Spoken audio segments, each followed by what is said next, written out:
Millipay ilovasi orqali Rossiyadan turib O'zbekistondagi istalgan Humo, Uzcard yoki Visa kartalariga eng zo'r kurs bilan o'tkazma qilishingiz mumkin.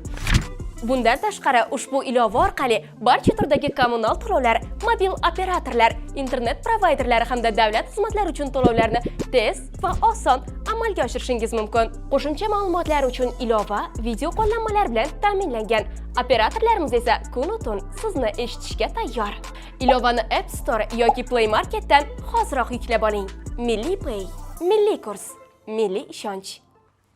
Assalomu alaykum aziz do'stlar, kanalimizga xush kelibsiz. Kanalimizda mehmon bo'lsangiz, kanalimizga obuna bo'lishni unutmang.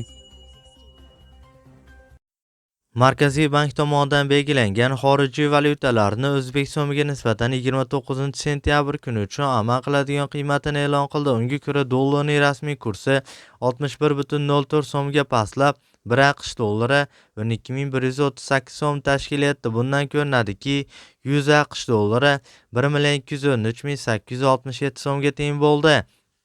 Yevro kursi esa 151.81 so'mga pastlab, 1 yevro 14.176 so'm tashkil etdi. Bundan ko'rinadiki, 100 yevro 1,417,675 so'mga teng bo'ldi.